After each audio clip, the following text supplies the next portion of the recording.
ndox Lac de Guiers indi ko ba Dakar ñu koy naan mënuñu jëlee ndox ci biir Dakar yóbbu ko ci tool yi ñu koy bayee. waaw mii ñaari mbir ndox bi nga xamante ni ndoxu taw la ak ndox bi ñuy naan aussi jafe-jafe yu ñu am ak waa lan waa Sen'Eau ba ñu gisee sax seen bërëb bi dafa mujj inondé ba ki dem fële ca zone de captage. waaw paradoxe la temps yee passe rek bi inondation yi takarnaase en même temps ñu gis ay population wu Kër Massar yuy def pratiquement plusieurs centaines de mètres pour root ndox ñenn ñi ci ay teen ñenn ñi ci leneen leneen xam nga Pape Matar di gën a doy waar mooy bu yàggul dara rek dañuy gis ay image ci biir Ndakaaru ay zone yu bëri yoo xamante ne nii ay saret ñoo fa nekk di naan jéggi ndox 200 image boo xamante ne nii buñ ko wonee keneen ne ko ça c'est la capitale du Sénégal fi mu toll nii saretu fas yi ak leneen ak leen ñooy assurer transport bi loolu mënul weesu gàcce. dëgg la ñu neewaat dans cette même capitale là am na ci dans beaucoup de zones yoo xamante ne nii le liquide précieux mënuñu koo am. xam nga tey débat bi dernièrement en France xam nga c'était quoi. ndax dañuy def ay quotas d'eau ou pas parce que ñoom foofu ñu ngi waxu sécheresse c'est normal parce que quelque part ñun li nga xamante ne nii dama koy wax souvent yàlla daf ñu ko may ñu war koo jëriñoo parce que am na dëkk yoo xamante ni pour nga am ndox il faut nga dépenser pratiquement moitié li ngay dépenser ci en hydrocarbure pour mën a am ndox parce que amuñu pratiquement feneen foo xamante dañ ko fay jëlee nappe phréatique bi c'est pratiquement inaccessible. yow au Sénégal nga xamante ni non seulement am nga Lac de Guiers boo xamante ni eau douce la mais am nga également ay fleuves yoo xamante ne nii tey jii nii buñ demoon a dem ba nga xamante ni amuñu aucune autre possibilité waxuma océan Atlantique bi nga ndoxu géej bi nga xamante ni am na ci zone yoo xamante ni sax ñu ngi koy jéem a transformer di dindi salinité bi mais les eaux de fleuve mënuñu servir ñu dem ba ne tey jii nii au Sénégal y a jusqu'à présent des zones yoo xamante ni ndox ma c'est inaccessible ana nan nga koy comprendre parce que man li ma gëm mooy boo nekkee ci ab dëkk nga ne da nga bëgg koo émerger la comme la ñu président Macky Sall expliqué en 2012 ba 2015 mais li nga xamante ni ci nga war a njëkkee ci nga war a jiitu mooy fexe ba population yi ku ci mar naan ku ci xiif lekk ku feebar faju loolu mooy le minimum bu nekkee boole nañ ci di dem effectivement école di jàng nga ne yow au minimum am nga ne yow am nga le minimum ci loolu laay déparé pour mën a construire leneen parce que ñun li ñuy wax ni yëpp mooy nu mu durati gëdd bi nga xamante ni yaa ngi ko war a jox nit ki ñu jàpp ne dafa sacré parce que suñ ne xiif lekk mar naan feebar faju war a jàngi loolu boo ko amul est-ce que mën nañu la considérer ñeenti yooyu soo ko amul est-ce que mën nañu la considérer véritablement comme nit ku mat. dëgg la ba mënul ne. donc bu nekkee ne yow da nga wax ne da nga bëgg véritablement que dëkk bi départ ci loolu nga war a commencer. absolument ñun nag on a vu le président Macky Sall puisque moo fi nekk 10 ans après parce que responsabilité boobu nekkul sa seule responsabilité même si on peut dire quelque part que tey bu nekkee ne am nañu Lac de Guiers sori na soriwul parce que am na dëkk yoo xamante ne dañuy daj lu gën a métti loolu pour am de l'eau potable. bu nekkee am nañu Lac de Guiers boobu. tey jii nii lan moo war a manquer au Sénégal ba ñu am des difficultés pour approvisionner tout le monde. ban problème d'autant que ndox mi ñuy jox sax ça reste à désirer. parce que soo demee ay dëkk yu mel ne ay Diourbel. yu Abdourahmane Diouf yi de qualité douteuse. de qualité douteuse te loolu day feeñ. am population yi foofu noonu soo leen gisee seen bëñ yi ñu kadam ni sodium bi nga xamante ni moo nekk ci ndox mi la. aujourd'hui état bu sérieux ndox mi ñuy jox foofu population bi état bu sérieux ñemewu koo jox population yi sinon ay plainte dina fa bëri donc li nga xamante ni traitement bi nga xamante ni moo waroon ci ndox moomu ñoom defuñu ko ndox mi nga xam beneen ndox bi nga xamante ni Lac de Guiers lay jógee di ñëw à Dakar bu ñu ko traité tamit defuñu de sorte que distribution bi mën a atteindre toutes les parties donc te Mansour Faye moomu am na ci responsabilité bu mag parce que bu ñu toogee ñu ne SDE contrat bu mu amoon agsi na à terme il faut que ñu jox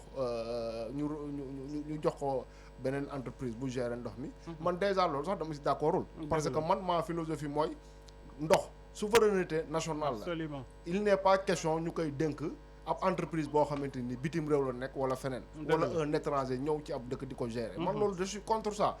jox naa exemple lu Mali bu ne tey jii nii Sen'Eau bi nga xamante ni c'est une entreprise française tubaab bi ñoom ñoo ko moom tey Sénégal par exemple bu ñu newoon demain am nañu un président boo xamante ni dafa bëgg ñu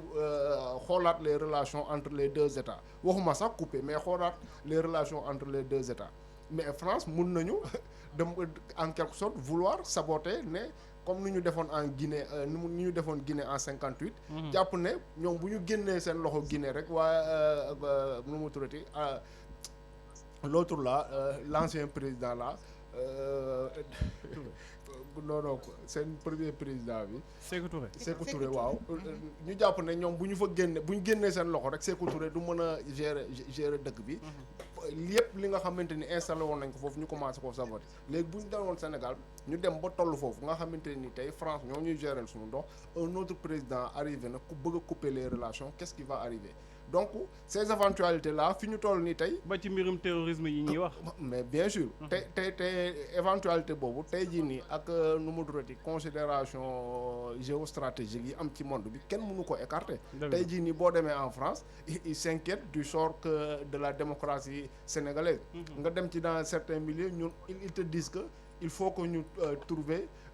une autre alternative à Macky Sall parce que sentir nañ ne son impopularité là su continuer ak moom le régime va tomber te ki koy remplacer mën na véritablement nekk un grand adversaire de la France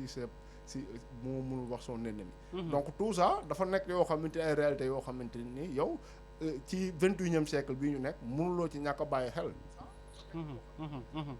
jërëjëf Mame Birame am na solo bu baax a baax Ramatoulaye balaa may ñëw si yow nuyu suñu xarit internet yi nga xamante ni ñu ngi ñuy suivre ci page YouTube yi bëri na nag ñuy naan problème mu son mais nañu xoolaat seen écouteurs yi wala seen téléphone yi parce que son bi vérifié nañ ko di yu tey moom wax dëgg yàlla macha allah amul lu ñu ko mën a reprocher ci son bi nañu xoolaat bu baax seen écouteurs yi mais son bi fii nii normal la gis naa sax am na ñu koy def di ko confirmer waa YouTube la seen sûrement seen téléphone yi la rek xam nga parfois da ngay yore écouteurs yi jar 300 francs nga bëgg am keppaar gi day xaw a jafe il faut nga wut écouteurs yu baax yi jar ay mooy loolu Ramatoulaye suñu DG de envoyé nañu message léegi sax Moustapha Diop nee nañu Louga n'a pas d'eau depuis quelques jours c'est des citernes qui alimentent certains quartiers pourtant Lac de Guiers se trouve dans le département de Louga département Louga la Lac de Guiers bi nga xamante ne mooy indi ndoxu Ndakaaru di ko jëlee ndoxu Ndakaaru di jógee fële ca Louga ca département boobu ñoom presque une semaine a ngi nii amuñu ndox ay citernes ñoo leen di alimenter est-ce que trouvé nga loolu mu nekk loo xamante ni lu équitable la ci réew boo xamante ne dañu naan ñëpp a tolloo. Pape Matar Louga sax une semaine nga wax. waaye Lac de Guiers xam nga ni nga ko waxee léegi ndox bi di jógee la Lac de Guiers bëri na localité yoo xamante waxuma la une semaine de mais ay année laa lay wax. tey jii da ngay gis par exemple à Thiès. quartier bu ñuy wax Cité Lamy. Fayu man Fayu foofu la sama yaay dëkketu. da ngay gis ça fait plus de 4 ans ou 5 ans Cité Lamy sax temps yële lañ doon def benn point de presse avec le personnel de Sen'Eau. mu ñëw foofu di leen expliquer ne leen c'est des travaux qui sont en cours looloo tax ba tey mais ma ne leen travaux en cours depuis combien d'années xanaa boo travaux yooyu du jeex mukk. donc c'est pour te dire que ni bu fekkee ñii dañuy waxee quelques jours quelques semaines ñii des années ñi ngi koy dëkk da ngay ñëw comme ni ma la ko waxee fële au quartier Fayu par exemple bëccëg bi moom kenn du am ndox guddi gi ngay commencer am ndox à partir de 0 heure ou bien ay 1 heure du matin ndox bi di commencer di indi ndànk te il faut que nga am robinet boo xamante ni dafa xaw a suufee pour ndox bi commencer yëg des fêtes ci fête yi nga xamante mooy fête religieuse yi toute la journée du am bu fekkee la veille moom roto na nga xam ni bëccëg bi da ngay nekk di wër ndox léegi waa Sen'Eau lan la ñuy def di indil nit yi ay camions citernes pour di leen approvisionner man leen dafa di loo xamante ni c'est pas une solution du solution parce que ñoom ci li nga xamante ni mooy le quotidien no la ñu bëgg ñëw léegi indi ay solution par rapport à ça alors que solution pérenne la ñu war a trouver te gis naa ci kenn ku doon wax sax daan j'espère que waa Sen'Eau bi yoon dinañu am fullaay bañ a indil kenn ay facture parce que suñu indee seen facture yi ñëpp a xam li nga xamante ni moom lañ lay demander comme consommation alors que yow gisoo sox ndox ba nar a fay ak facture yu élevé tey dafa di loo xamante ni c'est assez paradoxal parce que bu fekkee les localités yi nga xamante ni ñoom ñoo nekk aux alentours du lac de Guiers ñoom ci seen bopp mënuñu am ndox bi nga xam ne dañ koy jëlee foofu indi ko ba Dakar. ñu desservir leen ñoom nga xamante ni duñ ko gis te pourtant foofu lay aw ak seen tuyau et tout ñëw ba Dakar ñoom mënuñu jotee ci ndox boobu à plus forte raison fii Dakar aussi ay bëri na ci zone yoo xamante ni ndox bi duñ ko gis guddi duñ ko gis bëccëg. nga dem côté camp pénal bi noonu balaa ñoo am ndox comme ni ma wax rek à Thiès ay 1h du matin wala 5h du matin ñenn ñi moom dañuy fanaane veiller donc c'est une situation boo xamante ni quotidiennement les populations ñu ngi koy dund. te ñëpp xam ni l'eau comme niñ ko jàngee c'est une source vitale. kenn mënu ko manqué. électricité bu fekkee manqué na sax moom mënul peut-être boobu mën nañu ko xaw a même bu fekkee duñ ko nangu sax y a toujours des alternatives mais ndox moom amul benn alternative. et puis leneen lu ñu gis mooy ak départ au SDE on pensait que ni ñii nga xamante ñooy Sen'Eau bu ñu ñëwee on va trouver mieux mais jusqu'à présent du dara loo xamante ni mën na indi solution au problème des populations. qualité douteuse bi ñu ngi koy wax tamit. parce que aujourd'hui plus que douteuse kay. waaw plus que douteuse. tey loo gis bëri na ci ñi nga xamante ni yàlla may na leen ko ñu dem.